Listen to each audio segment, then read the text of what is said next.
Well, Dion's been warned to watch what he says because the Chinese government is watching him. So let's continue. Dion and Gobi spent several more days in the apartment. They didn't see the men in the dark suits again, though Dion guessed that they were probably still watching from somewhere nearby. But Dion decided not to let fear stop him and Gobi enjoying themselves as much as they could. They took long walks, they played and they napped, and Dion even made friends with some of the locals when he stepped out one night to get some food.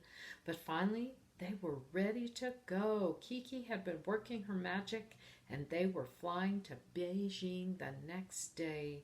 Dion was glad Kiki was there, especially when they headed to the airport. Gobi already didn't look very happy about being stuck inside a crate.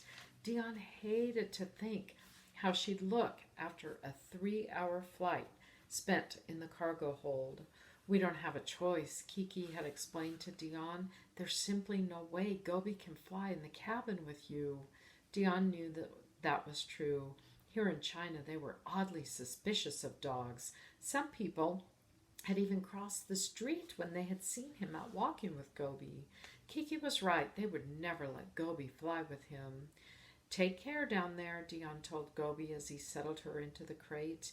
He'd added an old t-shirt so she would have something that smelled like him, and she had food and water and a cushion to lie on. All in all, it was a nice, cozy little space. The question was, how would Gobi do with altitudes, especially when that mixed with the speed and cold? There was nothing else Dion could do, though.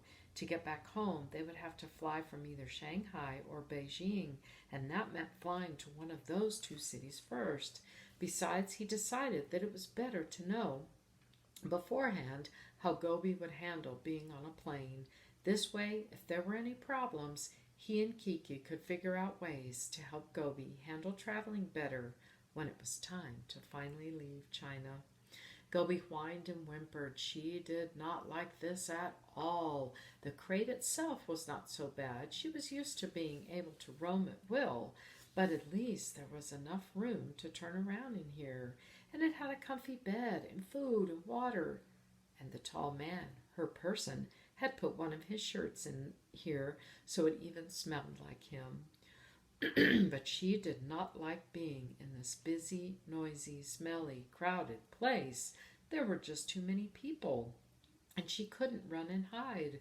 True, she had the crate to protect her, but what if they got in somehow? She would have nowhere to go.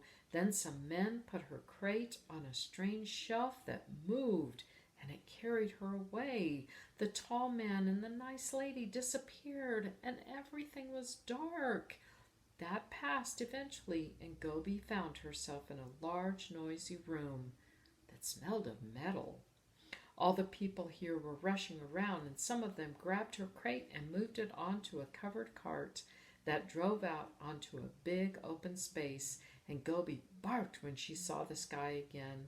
Maybe the journey was over. If so, it had not been nearly as bad as she thought. But no. Instead of taking her back to her person or even releasing her, the men drove the cart over to a big metal box sitting out in the open. Then they loaded her crate and a bunch of other boxes and bags into the bottom of the box. It was dark in here and chilly, and Gobi barked and barked. All the men did was secure her crate with some straps and then leave her there. She was all alone. And it got worse. After a little while, the box shook and made loud clanking noises. Then there was a steady, almost deafening roar, and the whole box started moving. Gobi could tell it was moving fast, too, faster than she could run, maybe even faster than a car. Then there was a strange floating sensation, and the world tilted. She fell down, but fortunately landed on her bed. Some of her water and her food spilled, though. When they finally were right again, it was so cold. Gobi could see her breath every time she gasped. She barked, but nobody came. And finally she gave up and hunkered down on her bed with a whimper. This was horrible. She finally fell asleep, but it wasn't restful. She kept tossing and turning. When would this nightmare be over? Sadly, Gobi turned out to not like flying, at least not in the cargo hold. By the time Dion was able to retrieve her crate after a flight, the inside of the crate looked as though it had been put through a blender.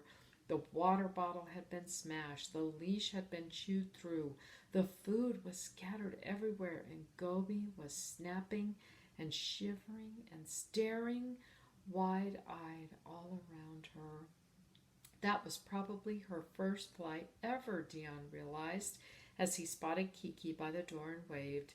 She returned the gesture and motioned for them to join her. Good flight? Kiki asked as soon as they were all together. She glanced into Gobi's pen and sighed. No, I can see that at least one of you didn't enjoy the flight at all. She led the way toward the parking garage where she had left the truck. Well, you're here now. You made it. As soon as they were in the truck, Dion released the catches on the crate door.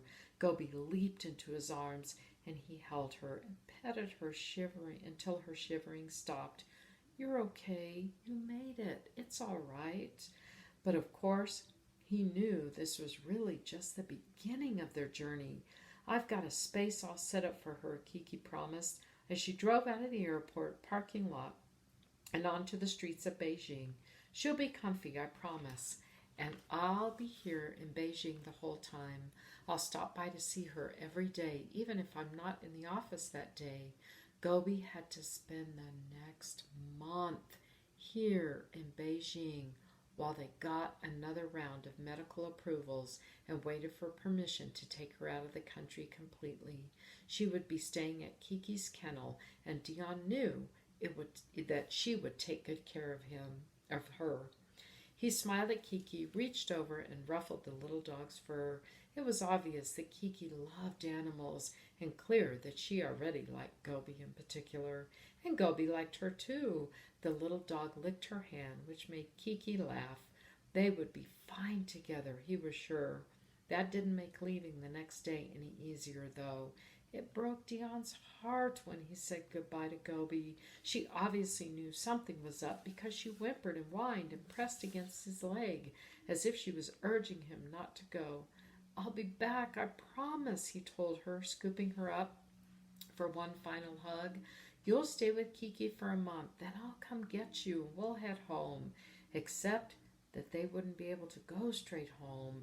He would come back so that he could fly Gobi to London. But then she would have to spend another 4 months in quarantine in Heathrow. He didn't want to think about that right now, though. They made it to Beijing, which was the first step. He just had to focus on that. Dion tried not to look back as he headed for the door, and he tried not to hear Gobi whimpering behind him. It was the same noise she had made that day of the race when they had reached the river and he had started across without her. But this time he knew he couldn't turn around and get her. It just didn't work that way. I'll see you in a month, he told her instead. Then he hurried out the door, trying not to cry. Dion's flight home was rough, not because there were problems on the flight, but because he was so busy thinking. He was excited to see Lucia again, of course. It had been 2 weeks, and even though they had talked on the phone many times, it wasn't the same. He was also pleased to be going back to work. His boss had been great about letting him take extra time to go back and look for Gobi. His co-workers had been supportive as well, but his being gone meant that they had been forced to do extra work. Not one of them had complained about it, but Dion didn't want to push that. He needed to prove to them and to his boss that they could still rely on him. But he was sad about leaving Gobi behind. It was more than that, though. He was also worried. Not about how she would do with Kiki. Dion knew Gobi would miss him, but that Kiki would take good care of her. He had complete trust in that. No, he was worried about what would happen after the 30 days were up. He would have to go back and get Gobi, of course. The rules required that he would be the one to bring her. but it was really the long flight from Beijing to London, and Britain did not allow dogs to fly into the country in the passenger cabin, which meant Gobi would be stuck in the hold again. Then there was the quarantine. Leaving her at Heathrow was their only option. There was no other place in Britain that would hold pets during that process. Gobi would hate being stuck there, and it would be hard for Dion and Lucia to visit her. They could probably only manage to get there on the weekends, and even then only for a few hours, but it was actually recommended that the pet owners not visit their pets in quarantine. It apparently made it harder for the pets to see them leave each time, which meant Dion was supposed to just leave Gobi alone in a strange place for 4 months. He wasn't sure he could handle that or that she could, but there was another option Kiki had brought up after they had reached her kennel. She had seen how upset Gobi had been after the flight from Urumqi. She can stay here with me for a month and then fly to London and then spend another 4 months there, Kiki had explained. Or she can just stay here in Beijing. She'd have to be cleared of rabies, which takes a month, and then spend another 3 months here before a final blood test. But after that, as long as she's had all her paperwork, you could take her home and actually fly her to the airport hold in Edinburgh. She would never have to go into quarantine in the UK at all. That was an amazing possibility, but Dion knew that there was no way he could ask Kiki to hold Gobi for 4 months. That wasn't fair to her, especially after she had already been so helpful. Besides, what if someone tried to take Gobi away again? People were still asking for constant updates on the site. If someone decided to steal her and hold her for another reward, Dion wouldn't even be here to help. And although he trusted Kiki, he didn't know everyone who would be in and out of her kennel. That left one other option. Dion liked it, but he knew he would have to convince Lucia and his boss. If either of them said no, he was done. I want to stay with her, Dion told Lucia the night after he got home. It was amazing to see his wife again and to tell her in person everything that had happened, but now he had told her about the quarantine and the other option and his plan. If I go back there now, Kiki said she can help me find an apartment. I'll stay with Gobi, and then the two of us can come back home together. He waited and watched his wife as she considered this. She hadn't said no right away, he thought. That was a good sign. Finally she sighed. I'll miss you, of course, she said, but I'll manage, and I know a certain little dog who will be very, very happy. Dion stared at her. You mean it? He asked after a second. You're okay with this?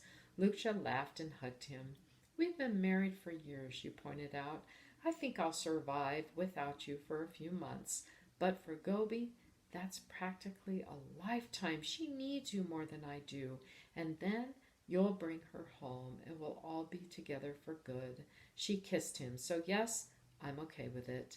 Dion felt like cheering. Instead, he laughed and cried a little and kissed her back. I don't know what I would do without you, he told her, and then he sighed. Now I just need to see about work. Dion called his boss as soon as he arrived back home. He told him he was back and that he would be coming in tomorrow, but he also admitted that he was worried about leaving Gobi back in China. He mentioned all the strange things that had happened and Richard's theories about Gobi's disappearance being a scam for the reward money. Then he explained the situation with the quarantine and his plan to go back and spend those 4 months with Gobi instead. I know I've put you through a lot with this, and I know it's not fair for me to disappear again. So if you want me to resign, I will. That way you can find someone to have full staff again. Nope, his boss said. I appreciate the offer, but you're not going to resign. Come see me tomorrow. Then he hung up. So the next day, after Lucia had given her approval, Dion went to work. It was great to see all his co-workers again. Everyone asked about Gobi and about the trip. Dion had taken plenty of pictures and was happy to show them off. not just of Gobi, but of the area, of the apartment, and of the friends he had made there. Then he went to see his boss. "You're going on sabbatical," his boss informed him once they were both seated, "for 6 months. That means he gets to take time off for 6 months." What? A sabbatical was basically an extended vacation. You didn't get paid for that time, but it also meant you returned to work after it was over. But he hadn't applied for a sabbatical. Usually those were reserved for real emergencies. His boss smiled. "It's okay. I rushed it through. This way you can focus on Gobi. Go back there, be with her, make sure she's okay, and bring her back home safe. Your job will be here for you when you get back." Dion didn't know what to say except, "Thank you so much. This means the world to me." And it did. He had always liked his job and his co-workers and his boss. He had been there for 11 years after all. But this was absolutely amazing, and he never expected such generosity. And to know that he could go back to China without having to worry about work was just incredible. Dion left work that day full of hope and happiness. So many people had helped him and Lucia along the way. He knew he was incredibly lucky to have such support, and that Gobi was lucky too. Wow. Dion Leonard and this amazing little dog. Well, we should finish the story tomorrow. See you then.